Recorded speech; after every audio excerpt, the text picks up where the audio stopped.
óculos agora, Vicente. E tá brilhando seu óculos, rapaz. Eu também tô de óculos. Então, por causa do sol, vou ficar sem.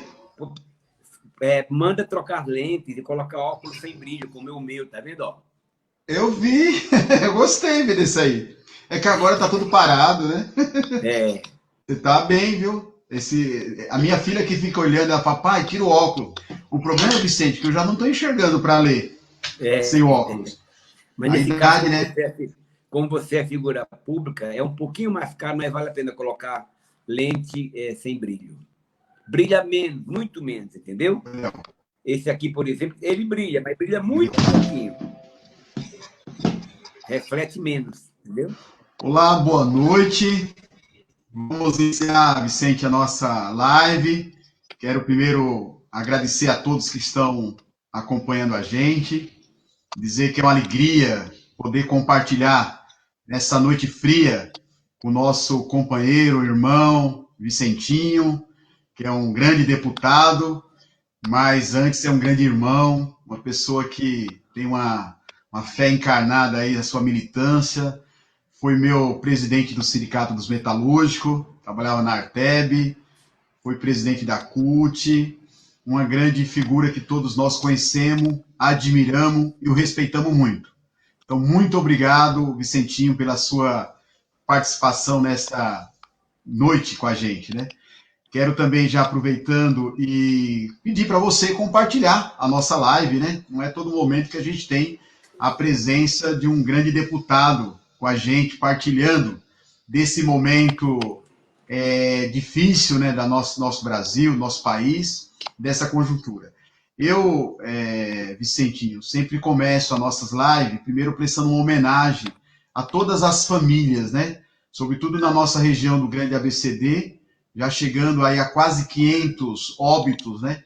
500 vidas na nossa região do Grande ABCD, em Diadema chegando a 80 óbitos, são mais de 5.000 pessoas infectadas nas nossas 7 cidades, em Diadema também chegando a mais de 500 pessoas que estão infectadas. Então, nossa solidariedade às famílias enlutadas e nossas orações pelos nossos irmãos e irmãs que estão doentes, né, que possam se recuperar. Então, companheiro Vicente, eu passo para você, para fazer sua saudação e já iniciar sua fala falando nesse início, né, desse momento que o Brasil está vivendo, né, não com esse governo, mas com esse desgoverno que está acontecendo, o enfrentamento da pandemia e toda essa crise que a gente está vivendo com o governo Bolsonaro. Então, você faça sua saudação e já inicie com esse tema que nós chamamos a live falando do desgoverno Bolsonaro para o enfrentamento desse momento tão delicado dessa pandemia. Companheiro Vicentinho, a palavra é sua. Bom, estimado Zé Luiz, para Zé mim Antônio. é uma grande Zé honra. Antônio, Zé Antônio. Perdão, meu querido Zé Isso, Antônio, tanto que eu Zé. estava falando agora com o Zé Luiz, que é o nosso militante lá de Mauá, que está cuidando da campanha do nosso povo lá, que foi vereador, então Certo, me conheço. perdoe. Meu querido irmão Zé Antônio, em primeiro lugar, eu quero falar da minha satisfação de estar participando desse diálogo com você, com o nosso povo que nos acompanha. Eu tenho certeza que a nossa companheira Margarida já está atenta, já está compartilhando. Toda a nossa equipe também está compartilhando. Meu Facebook já está bombando, uma satisfação muito grande, porque você, Zé Antônio, tem uma história de vida até muito parecida com a minha, embora você seja mais jovem, mas é uma história parecida, de um nordestino, de alguém que veio enfrentar as dificuldades e venceu elas com toda a dignidade, se transformou em um dos melhores vereadores que Diadema já teve, um extraordinário secretário de Educação, como eu, um homem de fé das pastorais. Nós juntos participamos do grupo nacional e regional de fé e política, porque sem fé a gente não é absolutamente nada. A gente é irmão, meu companheiro, quero dizer isso para você com muito orgulho. E eu quero partilhar contigo também dessa homenagem e dessas condolências aos familiares daqueles que perderam, que se foram em função primeiro, do coronavírus, mas, em segundo lugar, pela irresponsabilidade do governo Bolsonaro, que, se ele tivesse agido com firmeza em defesa da vida, quem sabe já tínhamos controlado. Então, cada dia que passa, cada notícia que nos chega, são notícias graves, de perder, como se fosse, meu querido Zé Antônio, a queda, quando cai um avião, a gente fica, meu Deus do céu, essa mortandade de toda que está acontecendo é como se caísse 4, 5, 6 aviões todos os dias lotados de gente.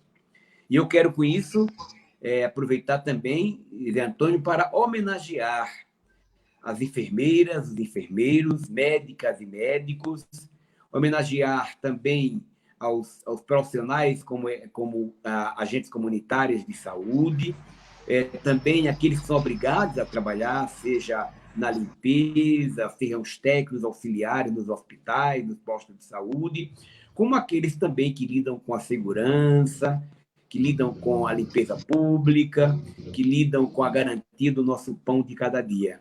Nós haveremos de sair dessa situação, mas que fica a marca. Esse governo Bolsonaro é o mensageiro da morte.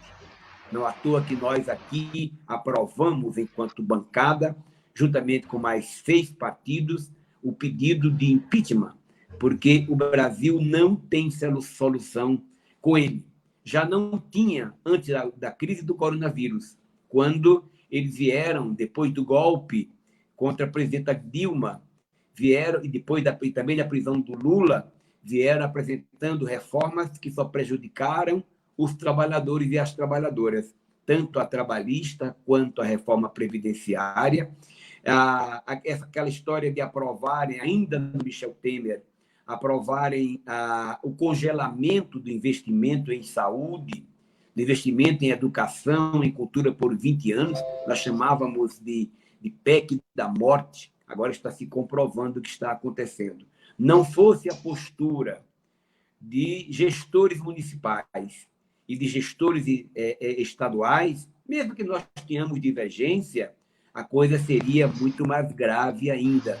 Por isso que eu quero lhe parabenizar, Zé Antônio, pela sua preocupação com este aspecto da vida do nosso povo. Estou à sua disposição, meu irmão. Então, Vicente, como você falou, né? Quer dizer, estamos diante de um momento muito grave, né? Nós estamos falando de mais de 20 mil pessoas que perderam a vida no Brasil, quase 300 mil chegando de pessoas infectadas no Brasil, e a gente vê o desmonte, né, o descaso do governo Bolsonaro. E acho que está muito presente em nós hoje toda essa revelação desse vídeo, né? Porque mostra claramente, né, Vicentinho, como é que pode. Dia 22 de abril, momento que a gente estava entrando na curva com mais morte, né, mais casos, o governo reúne seu ministério para fazer aquela reunião, e a gente viu que reunião, né? Que reunião, quando aquela pauta daquela reunião deveria ser como enfrentar a pandemia, né? Como criar possibilidades, investir, comprar mais equipamento para a saúde, criar as condições para os trabalhadores da saúde, discutindo a questão do auxílio emergencial, dos empregos. O governo faz uma reunião daquela, aquele absurdo, aqueles ministros. Então, eu queria começar você falando um pouco disso, né? Da sua impressão, como é que você avalia esse momento, né? Que, na nossa opinião, só agrava, né, a situação, mas queria ver a sua opinião, né? Toda essa situação do desgoverno Bolsonaro e desse vídeo aí que foi colocado. O Zé Antônio, esta reunião eu nunca o vi em momento algum na minha vida, mesmo nos momentos em que nós estávamos altamente nervosos, com greves, com pressões, na luta, um grau absurdo de palavrões e, além dos palavrões, de um profundo desrespeito ao nosso povo. Quando alguém dele lá fala, olha, nós temos que aproveitar essa crise, olha, aproveitar a crise, meu Deus do céu, aproveitar essa crise para passar uma boiada nas questões ambientais. Uma outra diz, não, tem que prender todo mundo, inclusive os membros do Tribunal Superior do Trabalho. E Bolsonaro não fala quase nada sobre coronavírus, apenas fala que tem que armar o povo. São poucas coisas que eu estou mostrando para demonstrar que realmente o Brasil não merecia um presidente desse. Eu acho que o povo tem o direito de eleger, é natural. Sei que muita gente que votou, não votou porque quis isso. Muita gente que votou em Bolsonaro votou, talvez, ao modo de ver, pensando que o Brasil poderia melhorar.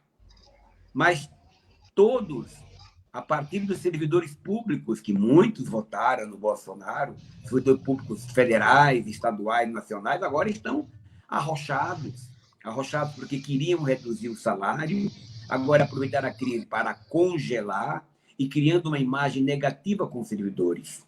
Mas também votaram os trabalhadores das indústrias, votaram até professores, não digo todos, evidentemente, mas votaram tantos que o que nós podemos fazer agora, Zé Antônio, é acolher essas pessoas.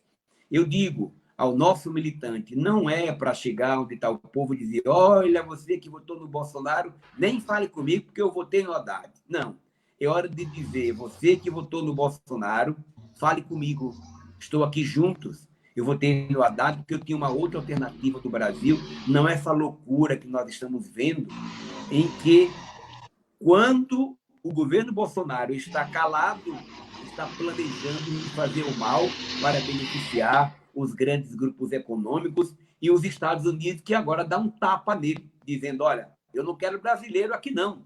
Né? Então, meu querido companheiro, essa reunião é uma vergonha. Quem ouve, quem assiste, dá nojo de assistir aquilo, uma reunião que seria de um estadista, que deveria estar discutindo estratégias para salvar vidas, para discutir o bem do seu povo, porque ele está numa função e um dos poderes, que é o poder executivo, é o Estado. O Estado brasileiro, o Estado de qualquer nação, ele tem que ser o porto seguro do seu povo. E nesse caso, Zé Luiz, eu estou muito preocupado, porque tem gente, eu recebi um vídeo essa semana de uma pessoa dizendo, olha, meu pai Bolsonaro colocou R$ 600 para mim. Primeira explicação. Bolsonaro não queria dar nada. Ele entrou no coro dos empresários que queriam que o pessoal voltasse ao trabalho de qualquer maneira. E é claro que esses empresários não iam para a fábrica, não iam para o local de trabalho. Mas se um trabalhador se contamina para ele, não tem problema, pega outro com salário mais barato. Aí depois falou em R$ 200. Nós, da nossa bancada, do meu Partido dos Trabalhadores e as bancadas progressistas, brigamos por uma proposta nossa de R$ 1.045. Chegamos ao entendimento de que seriam 600 até 1.200, dependendo da mãe, dependendo dos membros da família. E nós já apresentamos uma outra proposta para que esta renda mínima seja permanente, como países avançados fazem, para que ninguém do seu país, da sua nação, seja abandonado literalmente. E o Bolsonaro, de novo, agora está falando em R$ 200 mais uma vez.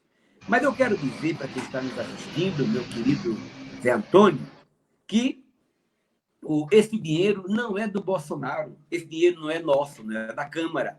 Esse dinheiro é do povo brasileiro que, no momento de aperto, está voltando para o povo. O que me deixa mais indignado é saber que, mesmo que tenhamos aprovado, nem todo mundo ainda recebeu. E é bom lembrar, pessoal, todos, absolutamente todos, que perderam emprego, que são pequenos, microempresários que deixaram de produzir em função do coronavírus, que são ambulantes. A propósito, eu estou inclusive, criando uma frente parlamentar em defesa dos trabalhadores da economia informal para cuidar desse povo. Sabe por quê, Zé Luiz? Que na nossa região, e a nossa região ela reflete o Brasil. Na área industrial, em 1989, o nosso povo de carteira assinada eram 360 mil trabalhadores na região do ABC. Agora, em 2020, caiu para 180 mil, sem falar no pós-crise do coronavírus. E eu queria te contar, Zé Luiz, que eu tenho contado em algumas lives essa Zé história, Antônio. porque é uma história de vida minha e tem a ver com a história de vida de muita gente. Quando eu cheguei em São Paulo, fugindo da fome, é verdade, fugindo da seca, das condições precárias de trabalho e de vida, eu cheguei na casa do Milton Bispo, meu amigo, você conheceu, o finado Milton, lá no Jardim Ruiz, no fundo da casa. A comadre Isabel fazia uma comida e a gente começou a se alimentar. Eu dizia, meu Deus do céu, de uma coisa eu tenho certeza, nunca mais nós vamos passar fome. Só que, quando eu dizia nunca mais nós não vamos passar fome, eu estou me referindo a todos os trabalhadores do ABC. E agora, Zé Antônio, eu recebi comunicados de companheiros que estão passando fome e necessidade. Como não tem esse hábito, eles têm até vergonha de falar. Então, quem tem um vizinho, você que ainda está empregado, que tem um vizinho, que tem um colega que você sabe que está com dificuldade, vamos prestar a nossa solidariedade, porque só é solidário o povo pobre com o povo pobre. Esse povo rico não quer saber. Os bancos continuam com sua usura. Aliás, estão começando esta campanha, esta semana, uma campanha para que os juros caiam para zero. Não é possível que os bancos continuem ganhando em cima da miséria do nosso povo. Os latifundiários, cada vez mais, os poderosos. Então, é hora de a gente se juntar outra vez. E o que é mais grave, meu querido Antônio, na nossa região do ABC, 51% dos trabalhadores já não são mais trabalhadores de carteira assinada. Não são mais, são todos trabalhadores informais, ou quando, no mínimo, é um MEI, um micro e pequeno empreendedor, quando, no mínimo, é uma PJ. Mas você sabe que MEI, PJ e essas outras coisas são formas disfarçadas de não pagar fundo de garantia, 13º, aviso prévio, férias e outros direitos mais. Então, a situação se agrava com o governo que nada tem a ver com a vida do nosso povo. Por isso, fora Bolsonaro. Cedinho, durante a nossa participação aqui da nossa live, muitas pessoas participando, parabenizando. Eu tenho feito algumas lives, tem esquecido, acaba muita gente tem deixado de falar alguns nomes. Então a nossa opção agora é cumprimentar a todos, agradecer, mas nós não vamos citar nomes para não cometer injustiça. Mas eu quero agradecer muito, continue compartilhando. E assim, Vicentinho, destacar aqui, você falou da situação, inclusive tem uma companheira, essa eu preciso falar, é a Dilma de Maceió. Ela era aqui de Diadema, uma companheira de Diadema, Vicentinho, e ela foi morar em Arapiraca, naquela região ali de Alagoas. A cidade e ela está mandando um abraço. Exatamente. Um abraço para você, estimada Dilma. Um Dilma. Abraço para você, minha carinha. Dilma, um minha grande querida. nome. Não à toa que você tem um nome tão bonito, viu? Dilma, querido, um abraço. E aí você falou, Vicente, do equívoco do voto, né? A gente viu aqui na campanha agora de 2018, os prefeitos aqui da nossa região, todos fizeram a campanha do Bolsonaro, a campanha do ódio, a campanha do antipetismo, né? E, infelizmente, né, hoje a gente está vendo no Brasil inteiro, mas o desprezo, né, desse presidente com a nossa região. Queria também destacar isso, reforçar o que você falou. Você disse do auxílio emergencial, é verdade, Vicentinho, a gente tem recebido muitas reclamações. E outros, os absurdos, né? O governo teve agora, primeiro atrasou a segunda parcela de quem já tinha pago a primeira, depositou o dinheiro no digital, só que as pessoas precisam do dinheiro, só vai poder pegar esse dinheiro a partir do dia 30 até o dia 13 de junho. Você imagina, para que fazer uma maldade dessa com as pessoas? Se só tem o dinheiro para pagar dia 30, por que depositar em conta digital? Tem um grupo de pessoas, como você citou, que não recebeu nem a primeira. Você imagine o trabalhador, a trabalhadora doméstica, o cabeleireiro, o motorista de aplicativo, enfim, aquele que está desde o dia 22 de março em quarentena, sem poder ganhar um centavo e ainda esperando para receber R$600.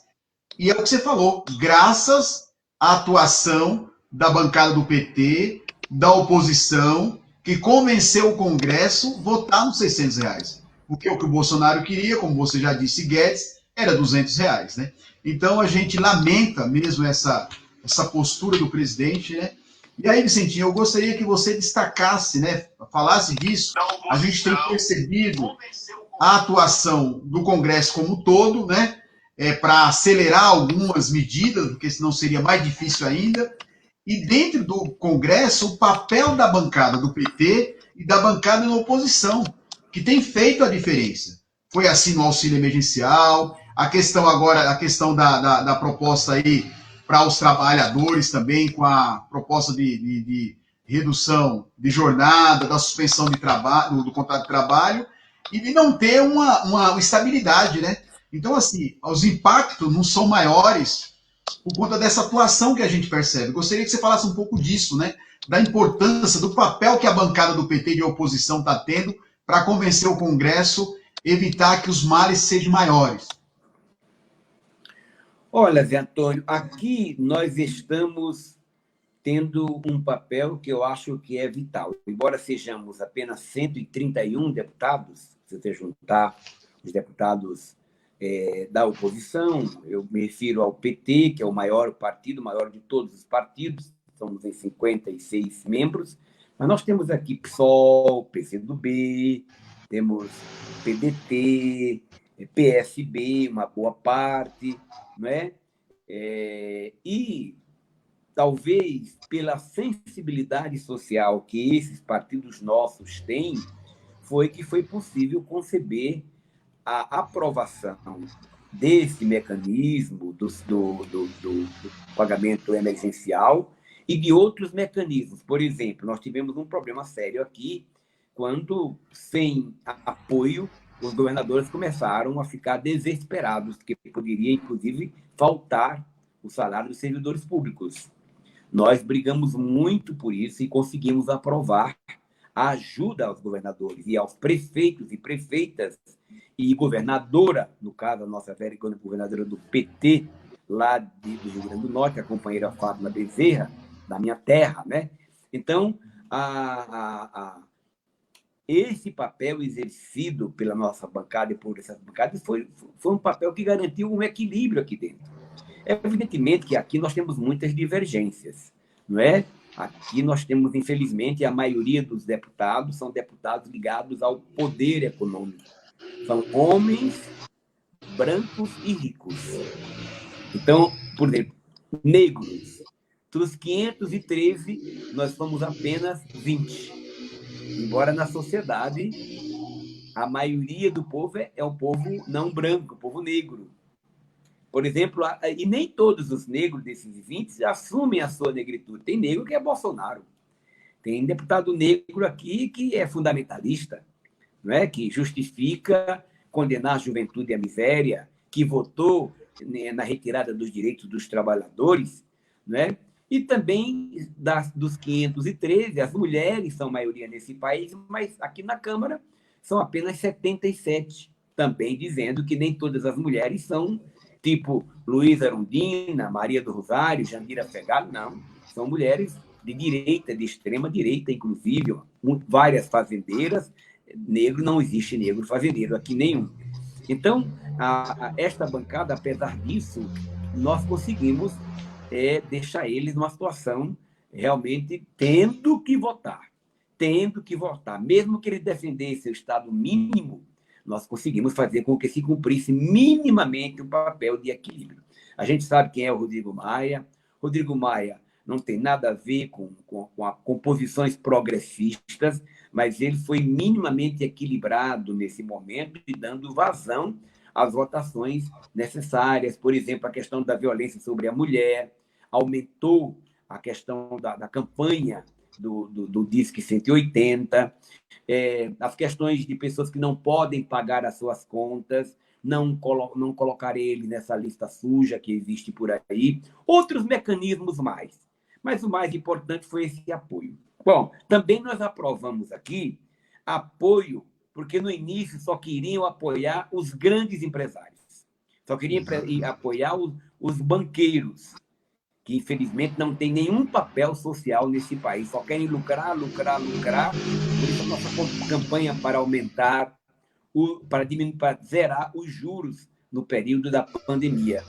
E, mesmo assim, votando, na sua grande maioria, questões que têm a ver com o coronavírus, liberação de equipamentos, obrigatoriedade de máscara, chegar equipamento de fora, não ter muita burocracia, se é para salvar vidas, enfim, não é? Melhores condições para quem trabalha na enfermagem, melhores condições para outras categorias. Mesmo assim, ainda eles inventam de entrar com medidas como, por exemplo, a medida provisória 905, que era aquela maldita medida provisória que o jovem já entra no trabalho em condição precarizada. Ou esta medida provisória 910, que nós estamos ganhando o apoio do mundo inteiro, né? Que é aquela medida provisória que legaliza, que protege o grileiro. Veja só, protege o grileiro, como disse esse ministro do meio ambiente, que nada tem a ver com o meio ambiente. Vamos aproveitar essa crise aí para a gente passar a boiada por cima. Quer dizer, não é possível, eles estão querendo voltar de novo atrás dessa medida. A gente não conseguiu deixar eles votar. Brigamos, lutamos, e eles não colocaram em votação, já tentaram colocar, e nós obstruímos por 2 vezes. Pode ser que eles venham de novo. Acredito que está ficando difícil para eles depois da reação desse ministro, porque isso ficou publicado em todo o Brasil e em todo o mundo. Mas é o que eu digo, Zé Antônio, nós temos cumprido minimamente o nosso papel. Você já pensou se o parlamento brasileiro não tivesse representante dos trabalhadores? Tendo representante dos trabalhadores e do povo nesses nossos partidos populares, a gente já tem sofrido muito, imagine se não tivesse absolutamente nada. Aí seria o caos. Já pensou se todos os deputados fossem igual ao Bolsonaro? Aí a gente estava lascado, meu companheiro. Veja, os bolsonaristas vão para a rua em carros de luxo fazer campanha para a peãozada ir trabalhar. Não é para eles irem trabalhar, é para a peãozada ir lá se lascar. Porque nem todos, é claro que eu separo, tem muitas empresas sérias, tem empresas que estão tomando o devido cuidado, discutindo o sindicato. Por exemplo, uma Toyota, por exemplo, voltou ao trabalho, é verdade. Mas como foi que ela voltou ao trabalho? Eram só um turno, passou a ser 3 turnos, com a mesma quantidade de gente, sendo que dividido em 3, para permitir que as pessoas fiquem separadas umas das outras, ouvindo com toda a atenção a representação dos trabalhadores, fazendo exame toda hora. Chega na portaria, já olha se tem febre, se não tem febre. Se tem alguém na família, já volta, enfim. Mas nem todo mundo é assim, nem todo mundo é como, por exemplo, estou dando o exemplo da Toyota. Hoje mesmo eu participei de uma entrevista numa rádio chamada Rádio Mais, lá da cidade de Campos do Jordão. E eu recebi daquela cidade, do Sindicato dos Trabalhadores Hoteleiros, um protocolo assinado pelos donos de hotéis e pelo sindicato, que requer todos os cuidados. Que imaginar de cuidado para proteger a vida do trabalhador, você não imagina. Eu tive que dar parabéns e darei parabéns assim. Mas nem todo mundo é assim, meu companheiro Zé Antônio. Muita gente acha que trabalhador é bagaço, troca, substitui. Veja o que é que está acontecendo agora. O coronavírus, que tinha chegado no centro da cidade, e por que chegou no centro? Porque eram classe média alta. Antigamente andava de avião todo o nosso povo, na época do Lula. Mas agora, só quem pode viajar para fora do Brasil é classe média alta, gente rica, ou alguém que, por circunstâncias, tem que ir trabalhar, cumprir algum trabalho. Vieram com a doença, transmitiu, porque a empregada doméstica teve que cuidar da patroa. Tem um caso aqui em Brasília, mas eu sei que já teve um outro em São Paulo. Tem uma empregada doméstica que foi cuidar da patroa que estava contaminada. A patroa ficou boa porque tinha um hospital. Ela ficou doente, a empregada, e morreu. E esse coronavírus, meu querido Zé Antônio, está chegando na periferia.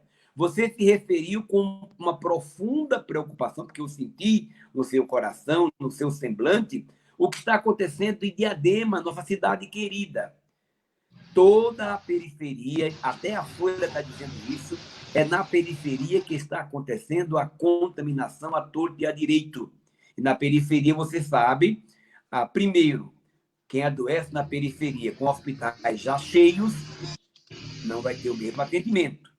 Segundo, você mora 5, 6, 7, 8 casos. Eu tenho um amigo meu que mora no Jardim Ruice, ele estava contando o caso de um vizinho, que são 6 pessoas que moram num lugar pequeno, e das 6, 4 pessoas estavam contaminadas. Olha só que coisa grave, lá do Jardim Ruice. Está chegando, Zé Antônio, as prisões. E, por favor, já briguei com o deputado aqui, porque a reação deles foi, não, se chegar nas prisões é bom que mate um monte. Não, não é assim. Jesus Cristo falava em prisões. Olha, chegou a notícia agora que 807 seres humanos perderam a vida hoje, por causa do coronavírus. Então, você veja que... imagine quantas quedas de aviões, quantos desastres, né? E parece que não está acontecendo nada. Eu também estou preocupado com muita gente que não está, que acha que não vai ser atingido. Aí anda de qualquer maneira, segue a orientação do Bolsonaro. Meu Deus do céu. Mas como eu estava dizendo, assim... como eu estava dizendo, Antônio, para concluir meu diálogo, essa parte com você, lembrar que quem está na prisão já está pagando a sua pena. E numa condição que a Constituição disse que não é para ser. A Constituição diz que o preso tem que ser protegido pelo Estado e tratado com a dignidade. Ele já está pagando. E lá dentro tem jovens, muitos negros. O povo negro está sendo a grande vítima quando chega às regiões mais pobres. Tem um jovem, ou 2 jovens, ou 3, ou um senhor que, por uma briga de trânsito, está preso e se junta com outro que matou 10. Ali está todo mundo misturado, dependendo da prisão. E as celas superlotadas. Meu amigo, não se controlou. Hoje, o doutor Arthur Quioro, numa reunião que nós temos toda segunda-feira de manhã, na coordenação do nosso companheiro Luiz Marinho, que é pré-candidato a vereador em São Bernardo, ele contou, olha, pessoal, a coisa está sem controle. Não dá para prever quando a coisa vai sair, porque no lugar do povo ficar em casa, no lugar do povo se resguardar, o pessoal está indo para a rua achando que não vai acontecer. Então, o nosso povo também tem responsabilidade. Olha, vocês sabem, nós temos profundas divergências com o governador Dória. Muita divergência. Mas, neste caso, é importante reconhecer que alguma coisa de importante ele está fazendo quando ele briga com o Bolsonaro, quando ele chama a atenção para que o povo colabore com isso. Não é brincadeira, pessoal. Uma vida tem um valor muito maior do que R$10 por aí afora, ou do que se matar numa fábrica. Sem vida não tem trabalho, sem vida não tem riqueza. E, Vicente, isso que você fala nessa briga Dória e Bolsonaro, inclusive, hoje o Bolsonaro é presidente graças ao Dória, né? Que fez aquela campanha raivosa, campanha do ódio, campanha do antipetismo, e infelizmente hoje está vendo aí a situação que ele acabou contribuindo para esse processo, assim como nós falamos. Ele se chamava de Bossa, como é que é? Dória Bossa, como é que era? Ele misturava os Bossa nomes. Dória, né? Bossa Dória. E aqui o de Diadema não foi diferente. E aí, Vicente, você falou dessa preocupação. Por que aumenta a nossa preocupação numa cidade como Diadema, né? E várias cidades do Brasil, nossa região aqui do Grande ABCD. Hoje, chegando já a mais de 500 pessoas infectadas, né? Uma situação da saúde nossa que já vinha capengando, né? O prefeito está aí há 8 anos, infelizmente, só fechou leitos no nosso hospital. A gestão do Mário Reale, quando foi prefeito, saiu há 8 anos, deixou lá o quarteirão da saúde funcionando. Hoje, metade dos consultórios já não funciona. Tinha uma proposta de construir uma UPA lá atrás do Hospital Piraporinha, já com dinheiro em caixa, com terreno desapropriado. Infelizmente, o prefeito não fez. Hoje, nós estamos já quase caminhando aí para 2 meses, né, de pandemia, mas com a quarentena. Diadema até hoje não fez um hospital de campanha. Essas 500 pessoas que estão doentes, a maioria espalhada pelos hospitais ou do convênio ou do SUS, mas de outras cidades da capital. Diadema com um pouco mais, com 20 vagas de leito de UTIs. Então nós estamos chegando ao limite de vagas em outras cidades e não tem por parte do nosso prefeito, infelizmente, uma ação. Não tem um programa de testagem da população. Infelizmente, uma cidade muito densa de Diadema, como você sabe, uma população, um território pequeno para tanta gente, não tem por parte da prefeitura. Aliás, se dependesse do prefeito, já tinha afrouxado a questão do isolamento, quando ele fez uma medida para já reabrir alguns comércios, foi a justiça que barrou.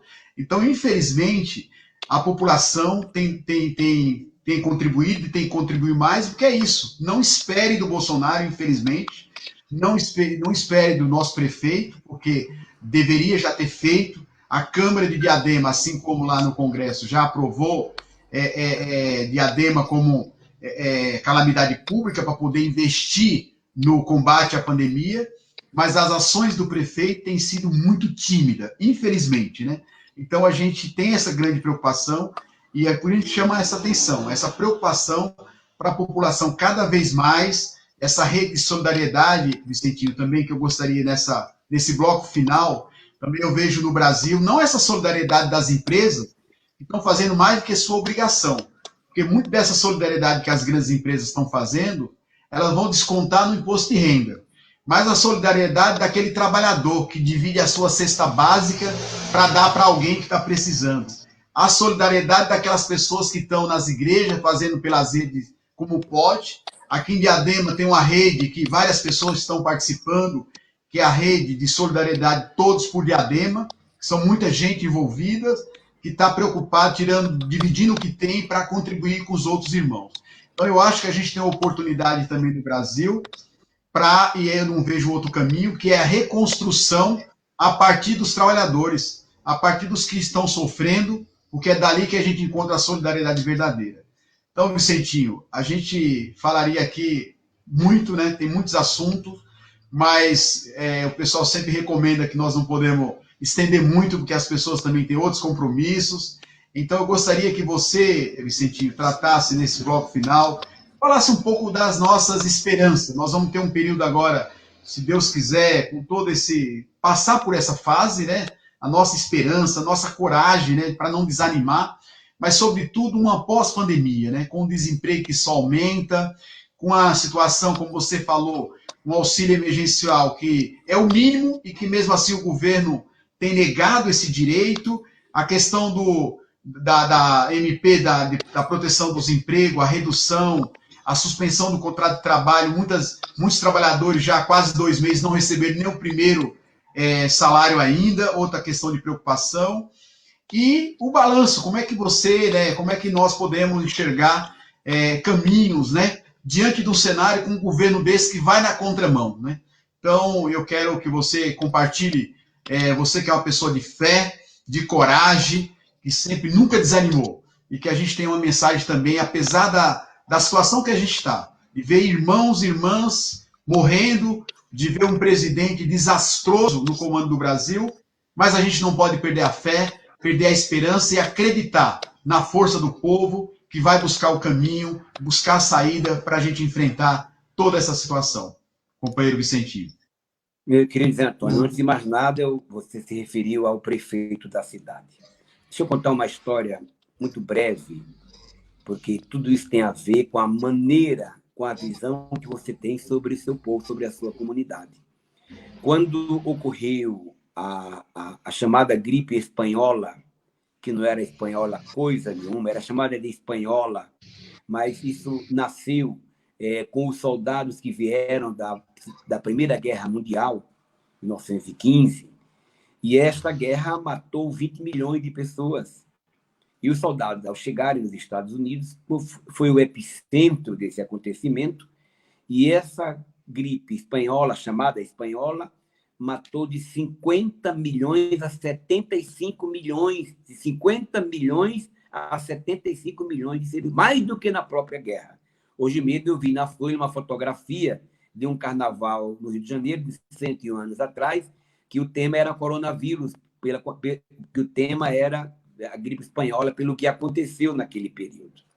Olha só, naquele tempo já tinha prefeitos, governadores, sobretudo de direita, que não tinham um mínimo de sensibilidade social, como aconteceu com os italianos agora, como acontece com o Bolsonaro, como aconteceu com Londres, agora com a Inglaterra, esses de direita, só preocupados com o poder econômico, eles, naquele tempo, houve esse debate, e houve prefeitos progressistas, governadores progressistas.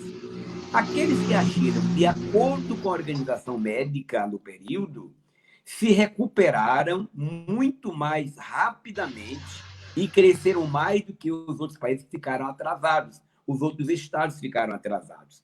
Então, eu quero chamar a atenção para isso, porque se tiver alguém que só pensa no empresariado, controle, garanta que tenha o controle social, porque daqui a pouco todo mundo volta a trabalhar. Mas se não faz isso, continua. Então, pelo que você está me falando aí, é muito claro. O jovem prefeito de Diadema, que eu tenho relações respeitosas com ele, porque vocês sabem, né, meu companheiro, eu tenho ajudado Diadema todos os anos, e me ajuda em diálogo com o prefeito. E podia ser qualquer que fosse o prefeito. Uma coisa é as eleições, estou torcendo muito para que o nosso companheiro Felipe, que é nosso pré-candidato a prefeito, venha para a prefeitura, aí vai ser lindo de viver o nosso trabalho. Mas, mesmo com o atual prefeito, pessoal, olha, eu vou te mandar, vou falar, aproveitando, Zé Antônio, a Zeba, que eu tenho mandado para a cidade. Este ano somente, porque eu mando todos os anos. Eu tenho aqui a lista desde o primeiro ano que eu sou deputado. Este ano eu mandei 150 mil reais para a saúde da mulher, mandei mais 200 mil para direitos humanos, mandei mais 300 mil para educação popular via Universidade Federal de São Paulo, que fica o campus em Diadema. Mandei mais 200 mil para a escola Dona Lindu, que também fica em Diadema. Portanto, essas verbas aqui, sem falar de outras, como, por exemplo, o campo do Albatroz, que está prontinho, só não foi inaugurado porque deu problemas técnicos lá, mas está muito bonito, era uma poeira danada, agora é gramado, é bonito. Quero fazer isso no Jardim Ruiz. Aliás, mandei um valor para o Jardim Ruiz, mas a esposa do prefeito pediu para levar para um outro lugar, porque a verba era considerada pouca, foram 450 mil para fazer a reforma que lá precisa, mas foi usado em outro lugar. Quero dizer que eu tenho essa relação com o prefeito, mas me permito a ter as minhas divergências políticas. E quando alguém se comporta a ponto do Ministério Público impedir a sua postura, porque ia levar o nosso povo para o matadouro, merece a nossa mais profunda crítica, e é por isso que eu aceito, meu querido Zé Antônio, a sua indignação quando se relata o abandono do nosso povo em Diadema. Mas, ao mesmo instante, você fala da solidariedade. A nossa paróquia, Menino Jesus, que você vai de vez em quando, que eu também vou, que nós temos a Margarida como nossa grande querida, eu sei que está fazendo uma bela de uma campanha. Outras paróquias, outras igrejas também estão fazendo. Mas esse coletivo que você falou aí, de Todos por Diadema, deste coletivo, para o meu orgulho, até um pouco emocionado, o meu filho Robertinho, que é um dos líderes, tem um grupo de jovens maravilhosos, eles se encontram, brincam, cantam, fazem sarau, eles fazem festival de skate, fazem grafite, cantam hip hop. Eu vou lá, fico apaixonado quando eu fico do lado deles. Eles estão puxando este movimento de solidariedade. E Robertinho nos faz o relato: olha, pai, atingimos tantas centenas de famílias, ajudamos isso, ajudamos aquilo. Isso é que é bonito, porque entre os pobres, meu querido Zé Antônio, existe solidariedade. Rico não é solidário com ninguém. Rico é explorador, é cruel, mas não tem solidariedade.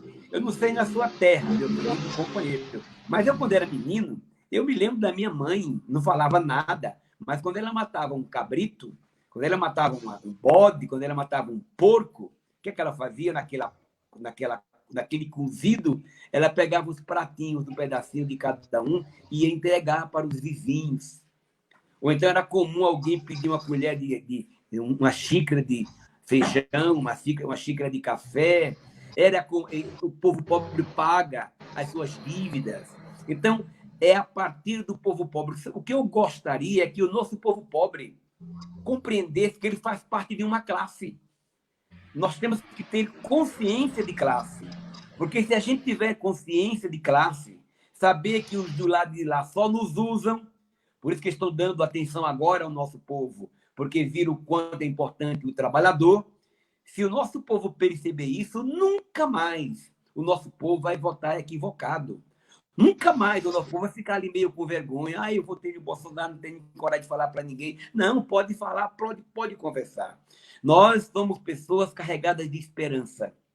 Nós, apesar de tudo, tem um ditado que depois da tempestade vem a bonança. Eu acredito nisso. Eu acredito que mais a gente tem que fazer essa bonança funcionar. Se a gente continuar alienado, votando em quem a televisão mostra, e a televisão não é do povo pobre, se enchendo de ódio para servir de instrumento daqueles que querem que o povo fique dividido entre negros, brancos, homossexuais, nordestinos, mulheres, porque é isso que eles querem. O Maquiavel já disse, para poder dominar o povo tem que dividi-los. E o Bolsonaro e sua turma, porque tem uns aí que não tem jeito, estes não têm argumento. Você viu que eles só falam lixo, não sei o quê, não tem argumento. E não tendo argumento, faz que nem o Bolsonaro fala, tem que se armar, tem que fazer não sei o quê, e vai fazendo coisa ruim para empobrecer. Se depender deles, nosso povo vai voltar à escravidão. Mas nós não vamos permitir, a gente vai se unir. E nós já experimentamos, viu, Zé Antônio, viver um mundo melhor quando o Lula foi presidente da República. Diadema era lindo de viver, a quantidade de carros. Eu nunca vi tanto carro em Diadema. O povo não tinha garagem, os carros na frente. Hoje ainda tem carrinhos que já ficaram velhos daquele do Lula, que ninguém mais pode comprar carro novo como podia naquele tempo. Fazer um puxadinho, sair da fome. Nós não podemos perder a esperança. As eleições deste ano, elas serão fundamentais para que a gente comece a dar o troco. E, nesse sentido, o Zé Antônio não é candidato a vereador, ele é pré-candidato. Não podemos falar que é candidato, porque se fala que é candidato, está errado. O partido não aprovou ainda e a lei não permite dizer isso. Mas eu quero dizer, Zé Antônio, que eu te desejo que na sua pré-candidatura, e quando se transformar em candidatura, você seja eleito. Porque você merece. Aliás, você perdeu as eleições, não parou de atuar, continuou do lado do povo, não foi candidato na última vez, também continuou do lado do povo. Você merece todo o nosso mais profundo carinho e respeito. Eu quero que você conte comigo, meu companheiro. Nós vamos estar juntos nessa jornada, porque nós precisamos de homens e mulheres que tenham um mínimo de compromisso com a dignidade humana. E isso você tem. Vicentinho, então, mais uma vez, agradecer muito a sua participação, a participação de muitas pessoas que deram a sua contribuição, que nos cumprimentaram, e que estão aí acompanhando, compartilhando a nossa live, vão poder, com isso, fazer também, passar para outras pessoas. Quero dizer que o Vicentinho tem uma tarefa importante em Brasília essa semana, a gente tem um projeto também importante de auxílio emergencial para a cultura, também com certeza eu vou estar favorável, um grande companheiro. Queria dizer, Vicentinho, que todo esse processo que a gente está vivendo é muito importante que as pessoas continuem com afastamento social. Se possível, fique em casa. E se sair em casa, saia com os cuidados, com a máscara, tome todos os cuidados. Não vamos seguir o presidente Bolsonaro, vamos seguir as autoridades da saúde, vamos seguir as pessoas que querem o bem, que defendem a vida e a vida do nosso povo. Então, um grande abraço, que Deus abençoe. Vicentinho, sua palavra aí para a gente encerrar. Um grande abraço, Zé Antônio, que Deus abençoe. Estamos juntos e misturados, viu? Ninguém solta a mão de ninguém. Tchau. Exatamente. Fique em casa. Muito obrigado.